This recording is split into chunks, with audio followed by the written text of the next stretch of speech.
Hello, my friend. I've missed you. It's good to see you. Hi, Chris. Good to see you as well. So, I give you this proposition.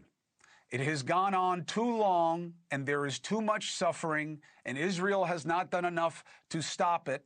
So, America must withdraw its aid until Israel does better to stop the starvation in Gaza. Is that a righteous position? No, not at all. It's Israel is doing everything within their ability to minimize the civilian suffering, the civilian casualty, exposing their military plans to make sure that civilians would evacuate. While Hamas terrorists have been weaponizing civilians. We said this from day one, and this is why I recommended isolating civilians from Hamas terrorists. Because Hamas, they are not in uniform. Hamas is simply dressed up like civilians. They are mixed with civilians. When people go to the aid centers, Hamas is shooting at them, is shooting at the aid center staffers. Worse than this, Hamas has been smuggling weapons, explosives, and other military equipment using the aid trucks. I saw that with my own eyes. I have been to Gaza multiple times since the beginning of the war. And I've been to the centers where Israel scans thousands of trucks going into Gaza. Each item is a suspicious item that it could have some military equipment that could prolong the war in Gaza. And Israel does not want this to continue. Now, what we are witnessing, Chris, we are witnessing a collapse of society.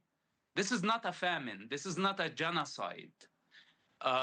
Genocide and famine require, or starvation of the population of Gaza requires intent. Israel does not have the intention to starve the people of Gaza. It's madness to think this way because this would backfire and the world would condemn Hamas, condemn Israel. But that's exactly, so obviously that's no what's happening. Intelligent. Yes, but that's what's happening right now, because you have all these aid organizations saying that almost 4 in 10 Gazans are going days without eating, that we're on the verge of a catastrophe. You see all the images of the kids with the pots.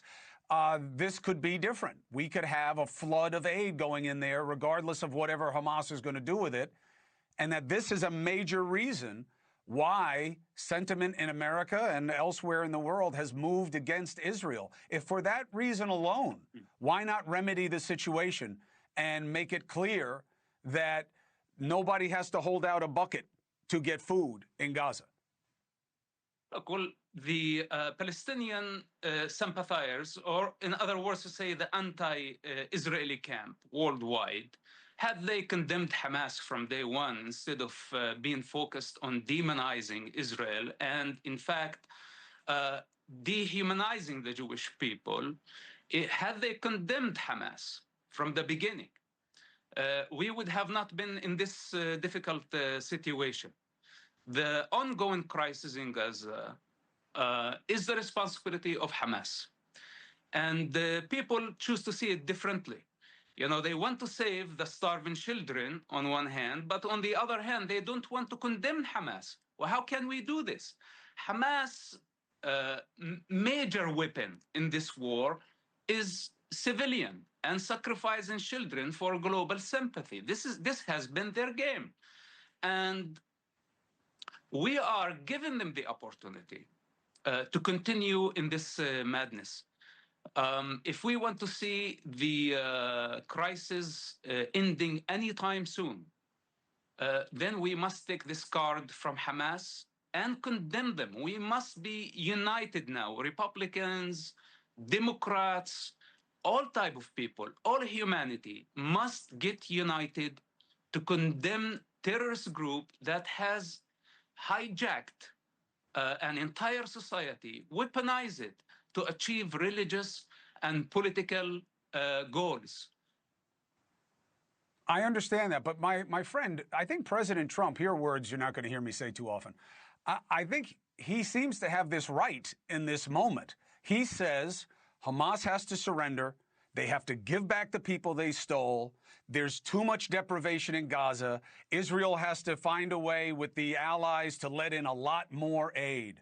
Why can't those two ideas go together? Hamas has to surrender. It's a terroristic group that has said it will seek to destroy Israel as soon as it can. So they can't stay in power. They must give back the people. And this area must be flooded with aid yesterday. Why can't those two things go together?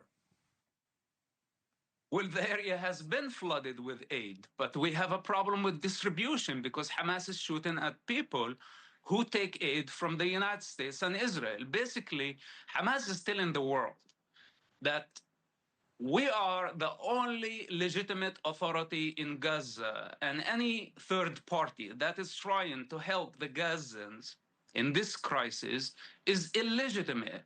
And this is how Hamas is trying to pressure the global community to keep them in power. Hamas is running out of time. They have lost many of their cards. What they have now is the hostages and the Gaza civilians, and they have been manipulating this entire situation. So, okay, we can blame Israel for the crisis, never condemn Hamas, and expect from the crisis to end tomorrow. It won't. It will continue for years. You know, Hamas in the past kept the Israeli hostage, Gilad Shalit, for 5 years. And Hamas is willing to use the Gazan civilians for the next years. They don't care how many people would die. They don't care if the entire hostages died. They just want to stay in power. And this has been their goal. And we are basically helping them to stay in power and indirectly keeping the war going for eternity. Mossab, I appreciate your perspective, especially by someone who has insanely gone back and been on the ground in Gaza. And I say it that way. I wish I could go, but I don't have everybody in Hamas looking to kill me the way you do. So it's very brave to go there, but I appreciate the fruit of your observations and your understanding. Thank you for joining me here. I also want to remind people, the Green Prince has a new book, The Last Prophet, okay? It's on sale right now. His name, Mossab Hassan Youssef. To me, he is my friend. To you, he is the Green Prince. Thank you for being with me, and please stay safe. Take care, my friend. I'll talk.